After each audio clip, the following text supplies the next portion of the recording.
पुणे शहरातील बुधवारपेठ परिसरात सुरू असलेल्या अवैध वेश्या व्यवसायावर फरासखाना पोलिसांनी मोठी कारवाई केली। या कारवाईत पोलिसांनी धंद्यासाठी वापरण्यात येणारे 4 फ्लॅट तब्बल 1 वर्षासाठी सील केले आहेत। छाप्यात पोलिसांनी भारतात बेकायदेशीररित्या वास्तव्य करणाऱ्या 3 बांगलादेशी महिलांना ताब्यात घेतलं आहे। यामुळे शहरात सुरू असलेल्या आंतरराष्ट्रीय मानवी तस्करीचे धागेदोरे पुन्हा एकदा समोर आले आहे। पुण्यातील बुधवारपेठ हा रेड लाईट एरिया म्हणून ओळखला जातो। अलीकडच्या काळात या भागात अनेक फ्लॅट्स आणि जुन्या वाड्यांमध्ये चोरट्या मार्गाने आणि कायद्याचे उल्लंघन करून कुंटणखाने चालवले जात असल्याच्या तक्रारी वाढल्या होत्या।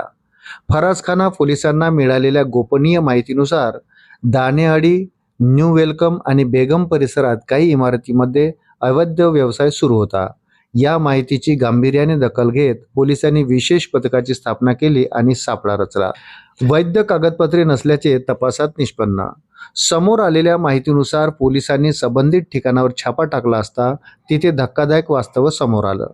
या कारवाईत 3 महिला आढळून आल्या, ज्या मूळच्या बांगलादेशी नागरिक आहेत, ज्यांच्याकडे भारतात वास्तव्यासाठी आवश्यक असलेले कोणतेही वैध कागदपत्र नसल्याचे तपासात निष्पन्न झाले।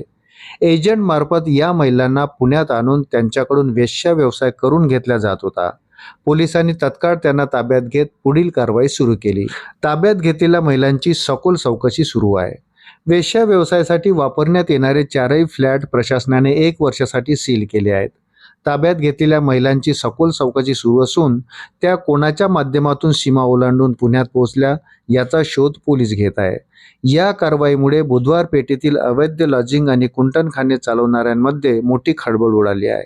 सध्या या प्रकरणातील मुख्य सूत्रधाराचा शोध पोलीस घेत असून या कारवाईमुळे पुण्यातील अवैध वेश्या व्यवसायाचा प्रश्न पुन्हा एकदा चर्चेत आला आहे। अशाच नवनवीन अपडेटसाठी व्हिडिओला लाईक आणि चॅनलला सबस्क्राईब जरूर करा। धन्यवाद।